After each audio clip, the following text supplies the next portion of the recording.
संविधान बनाया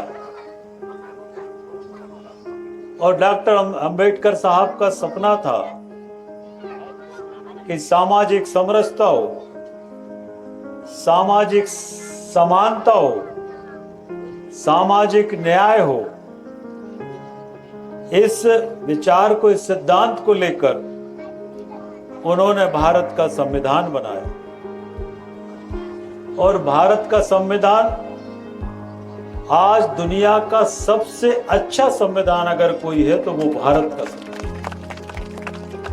पर सवाल ये है कि डॉक्टर अंबेडकर साहब ने जो भारत का संविधान बनाया, उस संविधान बनने के बाद इस देश में लगभग 55 से 60 वर्ष तक इस देश के अंदर कांग्रेस का राज था।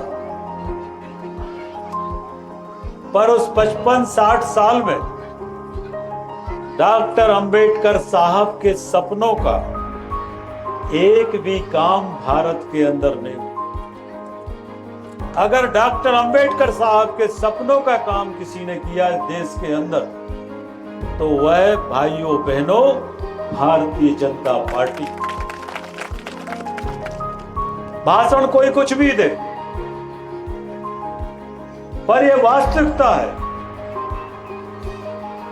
कांग्रेस ने कभी नहीं चाहा कि डॉक्टर अंबेडकर साहब का सम्मान हो हमारे देश के अंदर, उनके सपनों का भारत बने। ये कभी कांग्रेस ने नहीं चाहा। इस काम को अगर भारत की धरती पर किसी ने किया है तो वो देश के प्रधानमंत्री माननीय नरेंद्र मोदी जी। हम सामाजिक समानता की बात करते, शिक्षा की बात करते। डॉक्टर अंबेडकर साहब कहते थे कि भारत की 50% आबादी हमारी महिला आबादी, हमारी बहनों की आबादी। जब तक भारत में 50% आबादी को समानता का अधिकार नहीं मिलेगा, तब तक भारत आगे नहीं बढ़ सकता। ये डॉक्टर अंबेडकर साहब कहते थे। पर कांग्रेस ने क्या किया महिलाओं के लिए? महिला सशक्तिकरण के लिए कांग्रेस ने कौन सा काम किया? इस प्रदेश के अंदर, इस देश के अंदर पंचायतों में, नगरीय निकायों में अगर 50% आरक्षण महिलाओं को देने का काम किसी ने किया तो वो भारतीय जनता पार्टी की सरकार। इस देश के अंदर